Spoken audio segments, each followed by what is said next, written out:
George Kilpatrick, Inspiration for the Nation. We are so pleased to be joined by an old friend, and I mean old. No, Who's the old one? we know Ed Griffin-Nolan from his years as a writer for the Syracuse New Times and as an author of his latest book called Nobody Hitchhikes Anymore. But he did. And this was his second. Well, he actually hitchhiked a lot, but the first time he did it was in 1978. He'll tell us about that. But at the ripe old age of 60 something, he decides that he is going to hit the road again. And so with the hashtag Nobody Hitchhikes Anymore on Instagram and Facebook, Ed went out on the road and he wrote a book about it. And so excited to be here with you, Ed, to hear you tell your story. I got lots of questions, but let me start with why the hell did you decide to go hitchhiking at 60-something years old? Well, Talk to me. I love randomness and I love meeting people, and I really think that fear is overhyped in a lot of ways in our culture. And because I would tell people about this trip my friend and I crossed the country right after we graduated college in 1978. And there was more of a road culture at the time. I mean, fewer people had cars for one thing. But we went all the way across the country. It took 2 months and we had an awesome time and met a lot of people. People put us up in their houses. They took us way past their destination and we made a lot of friends. And it has been one of those experiences that I've always talked about. But as the years went on, people say, yeah, but nobody hitchhikes anymore. You can't do that anymore. It's too scary. They'll kill you and all the rest. And I was like, really? Is it really that dangerous, or are we just more afraid? So I just decided to do it. No, it's interesting because you write about, you started this, the first journey was in 1978, and I came to Syracuse as a student in 1977. Is that when I came here? Okay. And I used to see people hitchhiking. If you know Syracuse, 81 is right adjacent to Syracuse University. And so people would go down to the bottom of Adams Street. 81 ramp, Adams Street, and they would hitchhike. And I remember seeing people doing that. And so that was very common then. Yeah. My first job in Syracuse was at Hendricks Chapel, and I had a weekly staff meeting on the Cornell campus. And I would hitch every Monday morning, and I would be there on time. You would get there, and that's something, right? Yeah. And so this idea of you going out on the road, I love you're asking, like your wife was like all for it, and you were like, "What's that about?" Right. I was like, she's a little too enthusiastic. Get me out of the house for 3 weeks. She said, "Just don't make me come along." So it's interesting. Ed, tell me about how you prepared to do this. Now, how old are you, by the way, when you did this? I'm 64 now, so I think I was 62 then. 62. Okay. So most people in 62 aren't thinking about hitchhiking at all. So this idea of recreating this trip, like what was the motivating factor? Well, it was like I kept hearing from people because, I mean, that first trip was awesome. And in the meantime, I've hitched all over the world. I've hitchhiked in Iraq, Argentina, and Nicaragua. And I was like, it's not, I mean, people help people out, you know, and like, no, that's dead. That's gone. Nobody's going to do that anymore. So I said, fine, you know what? I'm just going to find out. And I'm just going to go do it. I'm kind of stubborn and contrary. But I also do have some faith in people deep down that, you know, maybe we can do better than we think we can. And so I decided to put it to the test. And so you decided you wouldn't go from Syracuse to where? Wherever the rides took me. Really? You didn't have this idea. So how did you know when it was over? When you got to California, or what how did you know? I got to California, and you may not feel 62, but when you're not 22 anymore, you know it's time.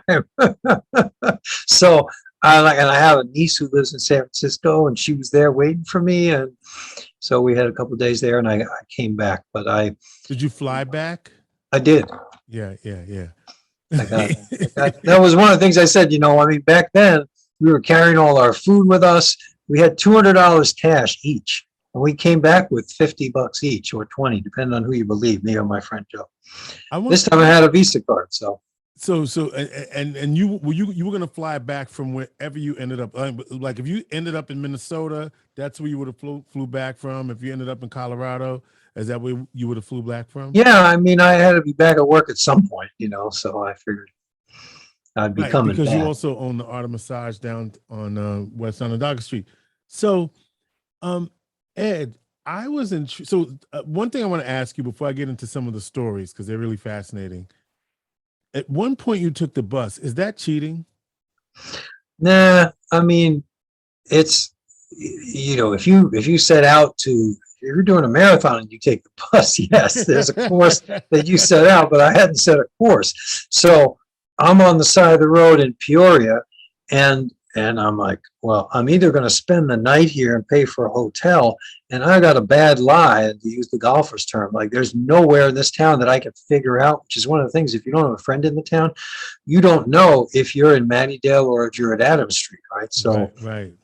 I'm like, Peoria is wearing on me, and I can't get out of here. So I got on the bus, and actually going to the bus station became its own story, because in Peoria, like a lot of places, that's where society dumps the people who are lost and addicted and poor and homeless. So I got a real taste of, inner city Peoria that I would not have gotten if I was staying on the interstate.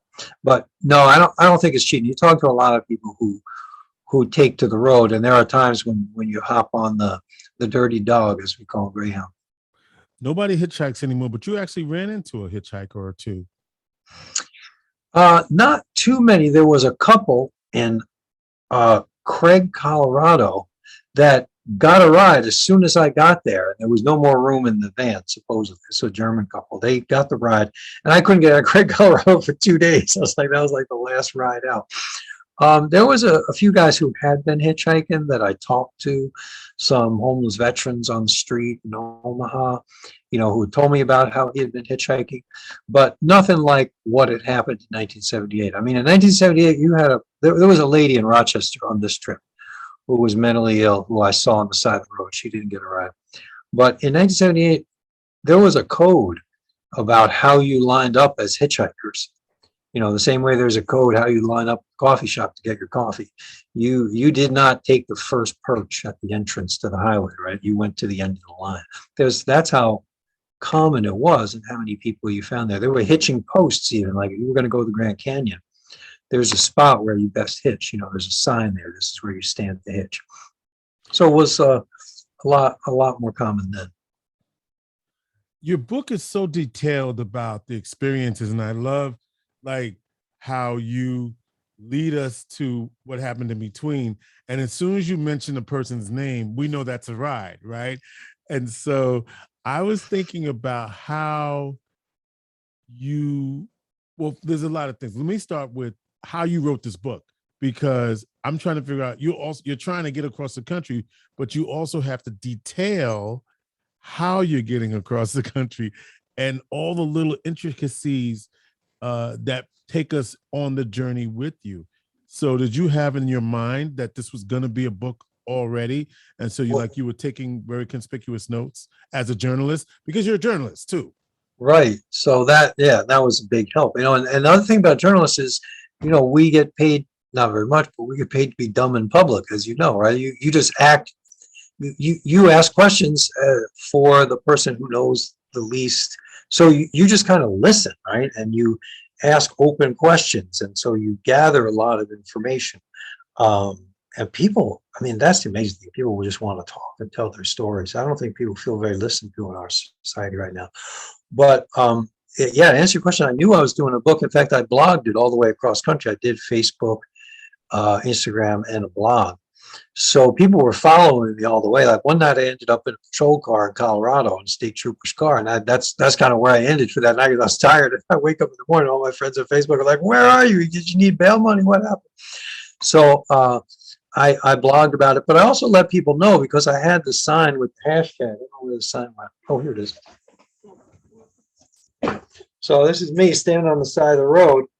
So I was keeping the blog going, and sometimes people pick me up having looked at the blog. By the way, the sign said hashtag nobody hitchhikes anymore. Just Right. It just didn't say where I was going. It just said that. And so I would try every night to fill in people who were following me. And sometimes from the side of the road, I'd Facebook post where I was.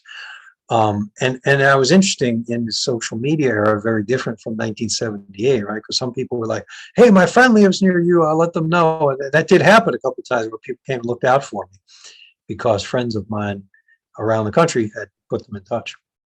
I was surprised at the kinds of people that picked you up and the kinds of people that you got in the car with.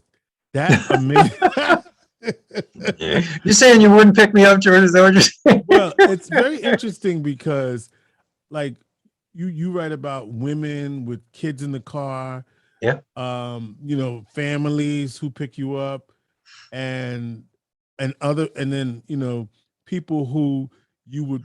I mean, you write about. I guess it was a scene. Was it in Rochester or somewhere in New York, or maybe it was in Pennsylvania? I don't know, but that these are people that you wouldn't want to spend that much more time with, though you were there. So read me something. I think you were going to read something when we were getting settled. Read something from your book to give us an idea of what the experience was like.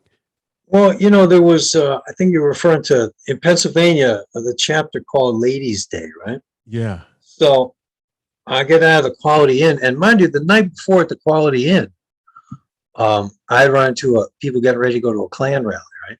So I just sort of slipped my way out of the bar with my pizza and my Sam Adams and Right. retreated. So but it was far pretty, from who you are, right? I mean, I am a little bit to the left of that, yeah. So and you know, these people were like, we're just white people talking here, you know. It was just a completely, yeah, we're gonna start a bonfire and we're gonna have Trump flags and you know, they're just the whole you can read the book, but you know, so that morning I get they up. couldn't find Confederate flags. They were looking for some of those, right? You can't buy them on Amazon, which isn't true, but you can buy ISIS flags. That was what I was listening to, and I was like, Right. I better get out of here before I open my mouth. So I walk out onto the street and I'm like, where am I? You know, I'm in Erie or northeast Pennsylvania, which is the town, the edge of Erie. And the first two people who pick me up are a father and son, a minister who spends his time, he runs a CSA, a farm, and he spends his spare time going to Cuba to help out farmers in Cuba. Like, he's only got a few minutes and takes me down the road. And I'm on the side of the road and I barely get a minute. And Marnie Eisenstadt from the Post Standard calls me. And she says, I'll read a little bit here. So my phone rings as I get back to the entrance ramp. It's a reporter from Syracuse named Marnie. The hometown crowd is eager for a report on how their lonely pilgrim is faring in the wilds of Pennsylvania. Marnie's first question contains an answer. Well, who picks you up? I mean, I wouldn't pick you up, which my wife told me too. I laugh, and before I can reply, another red SUV halts and the passenger door swings open. Inside, four cheerful children, all belted in car seats, are wriggling their arms like gummy worms and bursting with excitement to tell this stranger that they are on their way to the zoo. Their energetic mother, Lydia, waves me in. I sit in the front seat, pivoting toward the rear to listen to all four. Jackson, Lindsay, Lily. I'll be damned if I can recall the littlest girl's name. They're telling me how they just dropped lunch off to Dad at work. Now they're going to see the lions and the elephants. Then I remember that Marnie's still on the phone. She's stupefied that a young mother with children has picked me up. I promised to call her back in a bit. So they take me to the zoo and leave me at the ramp. And when they leave me there, this woman named Morgan picks me up. And when she picks me up, I mean, she ended up taking me all the way to Ohio. And she said, she told me the most amazing story. So she was a kid. Her father was an alcoholic with a drug problem as well, and took her to Texas. And her grandparents stayed in Erie. Remember this story? So she hitched a ride. She had to get out of there. And she said, I got to get out of here. She hitched a ride from Texas back to Erie. Didn't tell her grandma, didn't tell her father. But when her father heard that she sensed that she had left, he put out the word, because she kept getting picked up by truck drivers. Her father was a truck driver. And he had put out the word, please watch out for my little girl. Mm. and his buddies, it was like that fraternity on the road, right? Then she gets picked up in what I think it was West Virginia. And there's this woman with kids in the car, picks her up and takes her to Walmart and buys her clothes. And And that's she something. says, honey, you can't be up in Erie, in Pennsylvania with them Texas clothes. You're going to freeze. And, so everybody keeps telling me that you should be scared of strangers. And I'm looking at what an experience Morgan had with a stranger or strangers and what it did to her. And I found again and again people who had that experience of openness, who had that experience of being vulnerable and trusting, and somebody reached out. They were the people who picked me up. It was, you don't get Cadillacs and Lexuses stopping, right? A You lot of get pickup people, trucks, right? a lot of pickup trucks, although now pickup trucks are beautiful. They're 4 doors, you're Right, indoors, right? right, But I right, did right. have some pretty ratty pickup trucks too. A couple guys in Western New York, and this woman who picked me up just was like Porsche in pink, just off her shift. She's recently gotten sober. She had a long odyssey of hitchhiking when she was a kid, and just so many amazing people. Yeah, but some pickup trucks that would not pass inspection, and then some nice ones because there tend to be a lot of contractors, plumbers, and guys that are contractors who just looking for company. Maybe they have a long ride, like these two guys took me all the way from Kentucky to north of Indianapolis. So yeah. Talking with Ed Griffin-Nolan, the name of the book is Nobody Hitchhikes Anymore Except for Him, because at age 62, he hitchhiked from Syracuse to California. What's interesting, Ed, is you write that everybody wants to be listened to. And so they wanted company. And, your ride, some of them were 10 minutes, some of them were, a couple of hours. And I was intrigued by why in 2019, I guess is when you did this, why in 2019 would people, with all that's going on in the world and all this stuff, that they would pick you up and then tell you their life story, right? And you're listening because, like, at some point, do you look when you're listening, you're like, damn, I can't believe this person picked me up, or you were like, of course they picked me up. Like, what are you thinking? Most of the time, I'm just like taking it in and feel kind of grateful. One, that I'm not standing on the side of the road anymore, and two, that this person is really engaging. There is something about knowing you're only going to have a little bit of time with someone that you really engage, and that was kind of a two-way street. George, and not everyone in your audience does, but I had suffered the loss of a granddaughter, a tragedy, Right. and that was very fresh, and my family's pain was with me, and other people opened up about their own pain, and then some of them listened to me, and it was like I didn't share that with a lot of people, but you kind of sensed when someone was there for you, and you'd find a connection. I said to you that it was easier for you because you're white and you're Mhm. grandfatherly looking. Do you think that's also part of it? Oh, for sure. I mean, it is worse now than it was in 1978. You remember the famous line in the Kerner Commission from the late 60s that President Johnson commissioned then. He said, we are quickly drifting towards two societies, two Americas, one black and one white. And in this period of 1978, when Joe and I, my best friend from college, went across the country, the way I perceived it is that we all had to be trying a little bit. Mm-hmm. And in the 70s, I got picked up by African Americans. I gave rides to African Americans. We rode in groups that were mixed. There was definitely more of an attempt, I felt like, for people to try to say, okay, we got to do better. Right. And in 2018, when I did this trip, it was the middle of a presidency. I can't remember the gentleman's name, but it was a somewhat divisive time, right?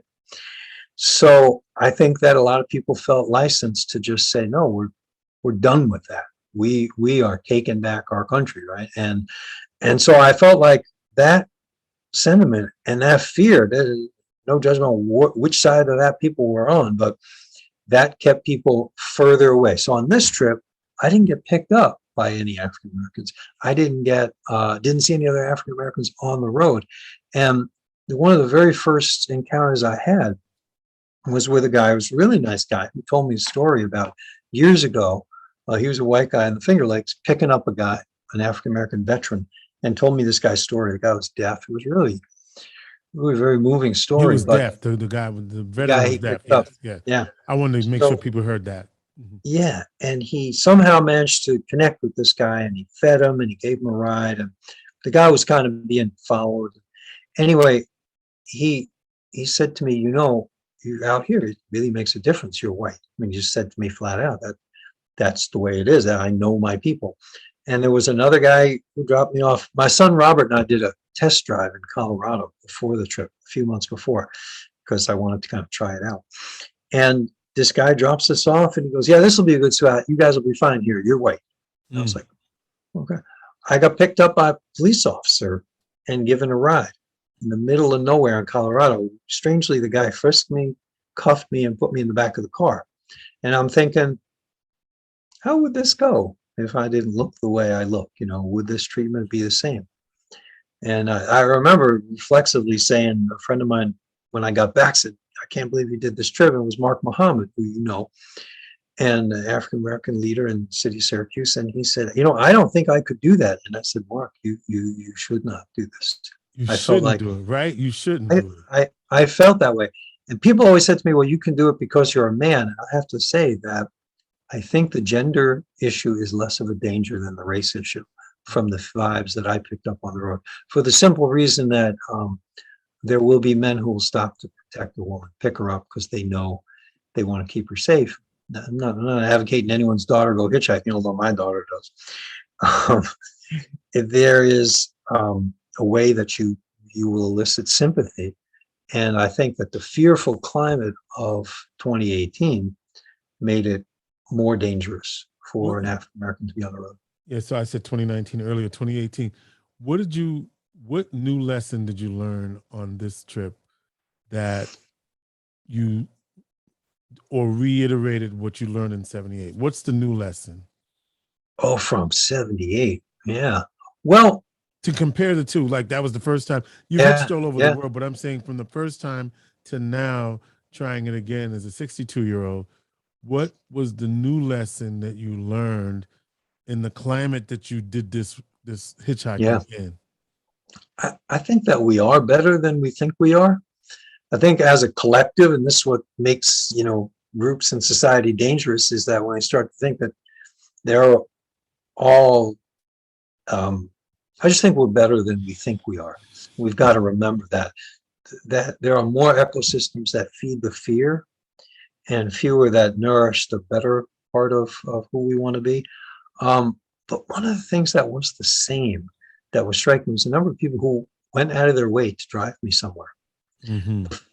There was my final ride on this trip was a man who I never would have met otherwise and never would have had a conversation with. His name was Will. He had a little dog with him. I mean, we became close friends, and he was like, he's turning off in 2.5 hours. And an hour into the ride, he said, I can get you to San Francisco by supper time. I'm like, well, you're not going to San Francisco. He drove me 8 hours. Wow. He just like, I can go. I mean, he was retired, but his wife had just passed away a few months earlier.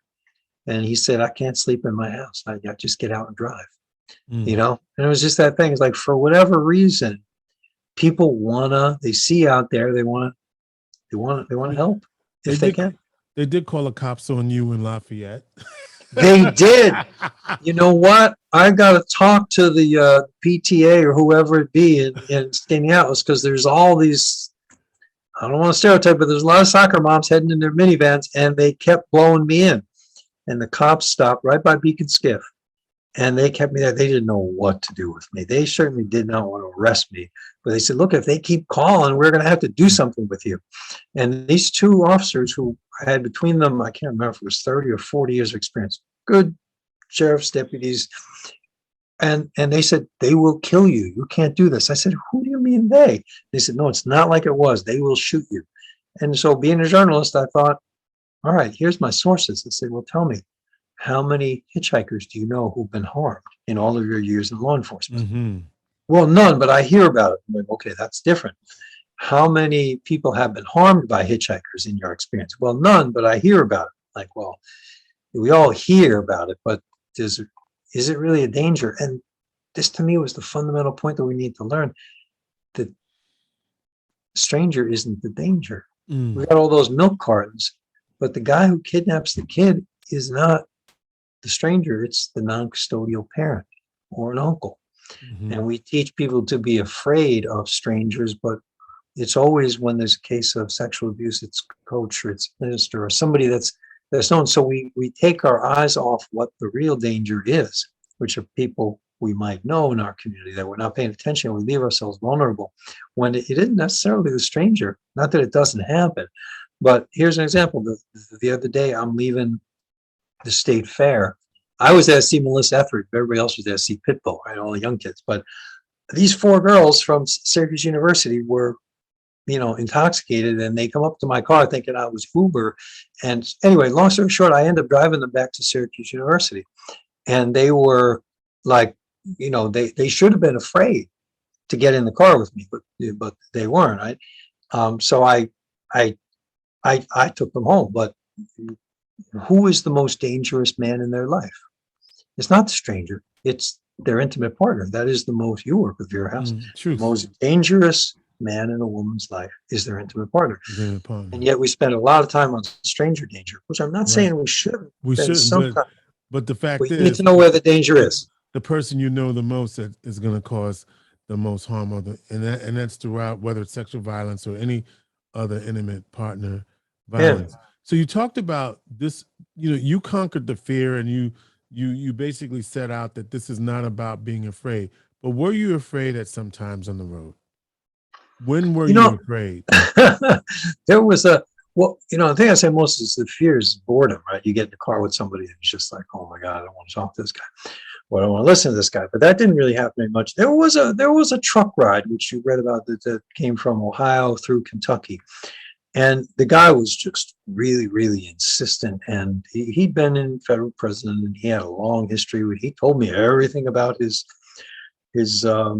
drug dealing, and he assured me that he'd never killed anyone, which isn't really reassuring, right? When you just meet somebody, they tell you that. But his truck was really beat up. His driving was not careful, and I was a little worried. And I was glad when a friend of mine had picked up the phone, and as we were going towards Lexington, and I said, "Oh, I gotta get off here," and I did get out. But I wouldn't. I'm glad I got in the truck with him because I had an amazing experience and I learned a lot. But between the condition of that truck and the condition of the driver, it was a little bit hairy. Would you do it again? Oh yeah. My plan when the book came out, which was middle of the pandemic, was I was going to hitchhike. Before the pandemic, my plan was to do a book tour hitchhiking. So I would be, if you were going to interview me in person, I would hitchhike to your studio instead of this Zoom nonsense. So, but because of this, we haven't done it. What's the funniest thing that happened to you? Oh, wow. That's a really good question. A guy in Colorado picks me up and takes me out to Strawberry Springs, I think it's called, or Strawberry Fields, beautiful hot springs. And I spent the day before I got on the road just relaxing in the hot springs. And as I'm leaving, the guy is there and he picks me up again. He takes me back to the highway to head west, and he's playing Springsteen. And I'm like, oh yeah, I love Springsteen. And he said, yeah, I read your blog while I was waiting. And in my blog, I talk about the cop picking me up and cuffing me and put me in the back. And the cop says to me, what music do you like? Which is kind of contradictory, right? It wasn't really nice. And I said, Springsteen. He goes, oh, I don't have any Springsteen. So this guy picked up on that. And he said, oh, I heard you suffered in police custody with no Springsteen. So I'm going to play some for you. Oh, I love it. And that guy was from Freehold, New Jersey.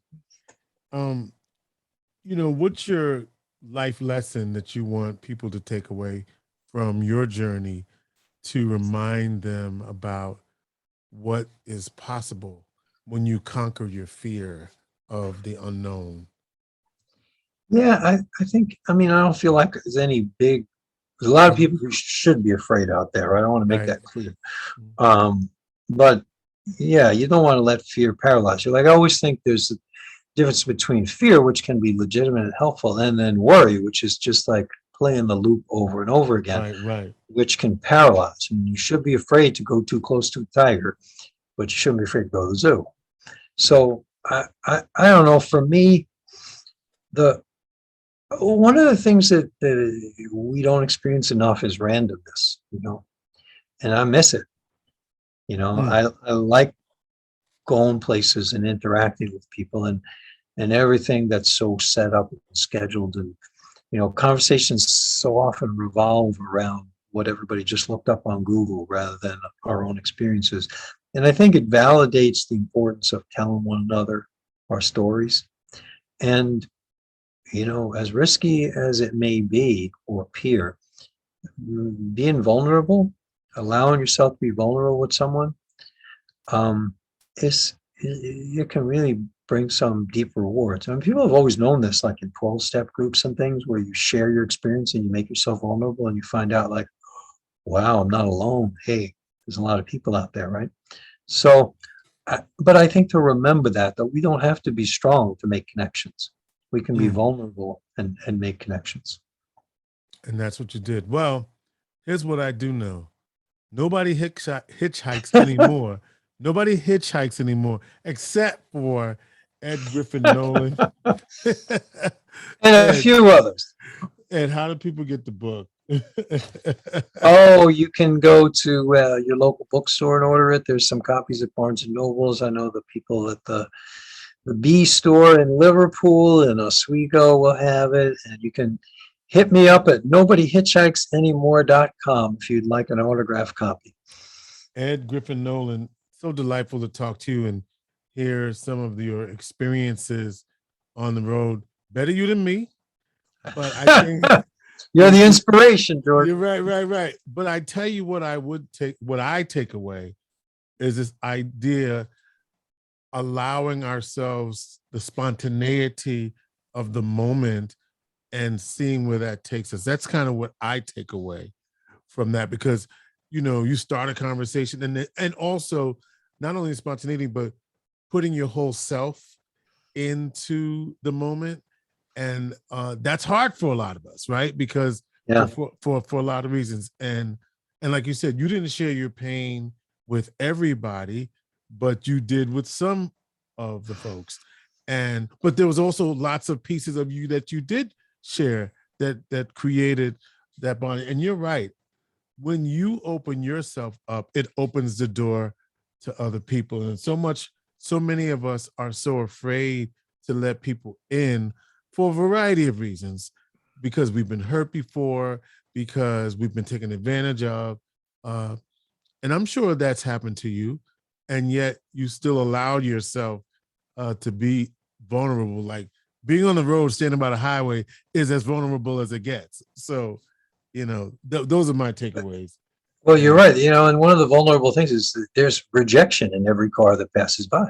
Yeah. You feel that. People say does it bother you to get in a car with a stranger? It's like, that's not a stranger, that's my salvation. It's the thousands of cars that pass me by. Which I don't begrudge them. I wave and smile at everybody. But that's powerful. And I didn't think about that. That all of the people that pass you by, they're part of the story. Yeah, it's part of the story. Beautiful. Nobody hitchhikes anymore, Ed Griffin-Nolan, but he does. Come and get it. Thank you, George. It's really a pleasure talking to you. A real pleasure to talk to you. Inspiration for the Nation, Ed Griffin-Nolan. Good to talk to you. Good to see you. And we'll see you. I guess we'll see you on the road somewhere. I'll be out there. Inspiration for the Nation.